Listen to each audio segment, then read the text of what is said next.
Joining me now, we have Steve Moore, Committee to Unleash Prosperity, Freedom Works, author of Govzilla, and Grover Norquist, Americans for Tax Reform President. And we're going to talk about this terrific bill. Fellas, welcome. I don't know whether I forgot anything. Maybe I did. It's just so much fun to go through this. Grover Norquist, you got a great smile on your face. Go ahead. What did I forget, Grover? The only thing that I appreciate is Biden and the Democrats call this the Inflation Reduction legislation, which means they've now confessed that they actually did create this inflation, and it's so bad you need a massive bill. The downside of their confession that we do actually have inflation, it's not transitory, it's not Putin, it's not over by last December, and it's here to with us, and we need to do something about it, is that their solution is more of the same: higher taxes, more spending. You know, that's a good point. The mere title, as phony as it is, admits and acknowledges that there is an inflation. I hadn't thought of that. Very good, Grover. I stand completely corrected. Steve Moore, one of the many things in here is how uncompetitive this is going to make America. How uncompetitive. You know, I mean, for example, of course, the taxes on corporations, the taxes on small business pastors, the taxes on middle-income people. But, you know, other countries, I mean, Germany in particular, other countries are reclassifying, for example, natural gas, okay? Natural gas can be green. And we won't even do that. We want net zero or net zero or whatever the heck it's called. So this is going to be a body blow to American competitiveness. And at the same time, it's going to make Americans, I think, poorer. It's impoverishing.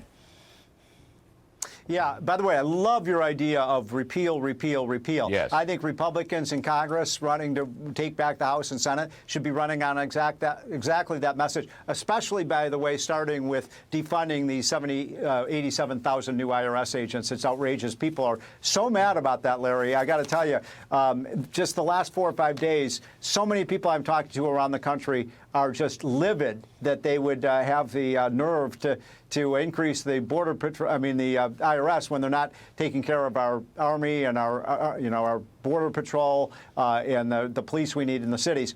So you just got to the heart of the matter. The worst feature of this bill is that it plays right into the hands of our enemies. So I would argue that China clearly is a big winner here. Russia is a huge winner here. Iran is a large winner here.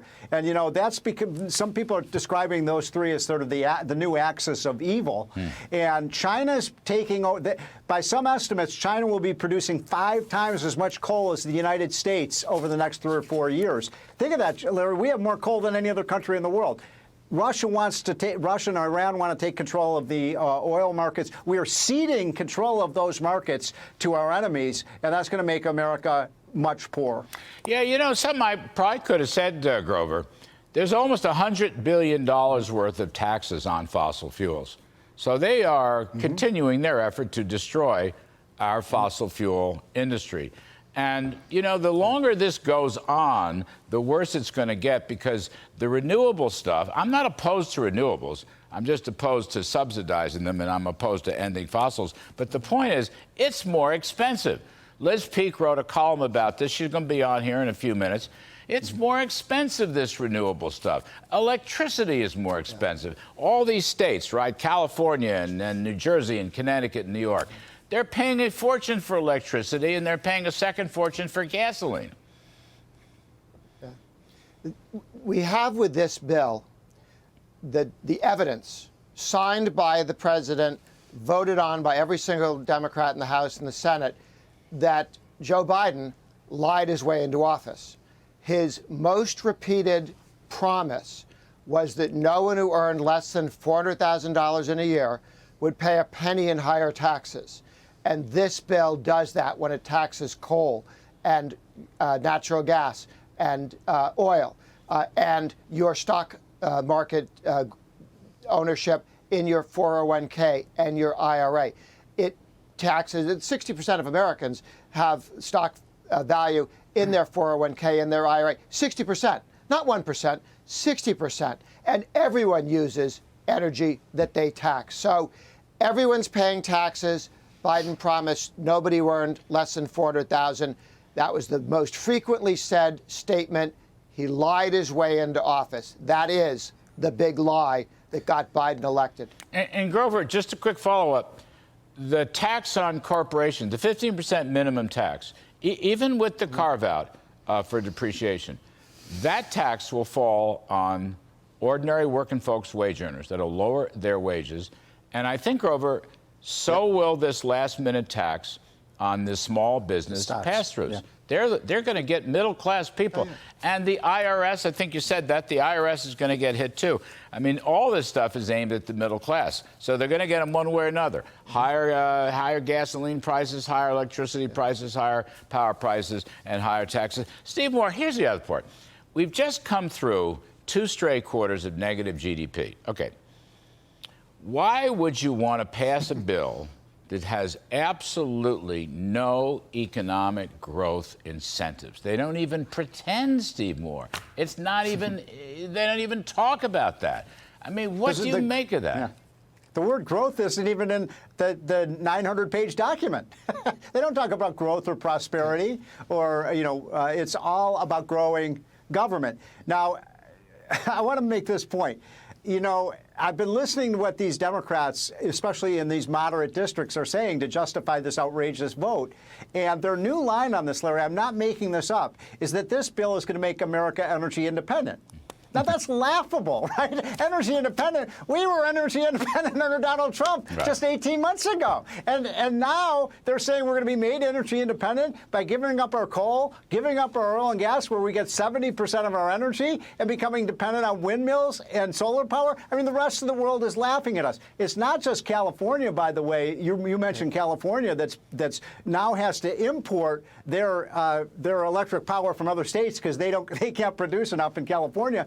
But look at Germany. I mean, all these countries that have tried this path of green energy have failed, and we're following into the same trap. It just breaks my heart to see that. We should be #1 in coal production, oil production, gas production. And what about nuclear power, Larry? Why don't we produce nuclear power in this country?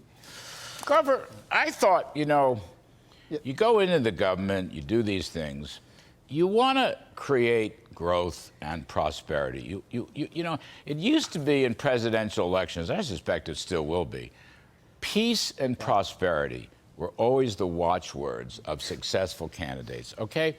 We don't have peace, as Steve has said, we're losing out to our enemies. But there's nothing in here. I mean, I don't think, Grover, the left cares at all, as I said, not one whit, not one comma, not one semicolon, about prosperity. All they want to do is level the playing field, tax the rich, accuse successful people of not paying their fair share. It's just a completely different model. I mean, it is a big government socialist model. The modern Democratic Party's coalition go around the table, trial lawyers, labor unions, big city political machines, teachers' unions, all the radical environmentalists who create light bulbs that convince you have glaucoma and toilets that don't flush completely. And I mean, the whole list of things around the table, they all want to run other people's lives. They need your money to do it. They want, and then the two wings of the dependency movement, people who are locked into welfare dependency and people who make $140,000 a year, managing the dependency of other people so they don't get jobs and become Republicans. Everybody around that table wants more taxes, more spending, more regulation, more control. They don't care. Parasites never spend any time worrying about the host. They just don't. It's just, fellas, there's no pretension of economic growth or prosperity, which is really ultimately, at the end of the day, what helps families. I'm just baffled by this. But it is unpopular. And you know what, Steve? We need to keep messaging on this. We may think about our Save America coalition. This is Save America, repeal the bill. Save America, repeal the bill. I think Grover, you too. Republicans really should think about adopting that on the campaign trail. I think Save America, repeal this bill. Go ahead. Last word, Grover. Did you see Rick Scott's letter? Not yet, no. Rick Scott did a letter to anyone who wants to go work for the IRS. He said, don't take these jobs. They're not lasting very long. We're getting rid of them. Oh, I like that. Rick Yeah, Scott. but that's Biden's employment program. Look, what is it? Double your flavor, double the fun. I mean, we've created another IRS and another IRS army. Steve Moore, fabulous. Grover Norquist, thanks to both of you.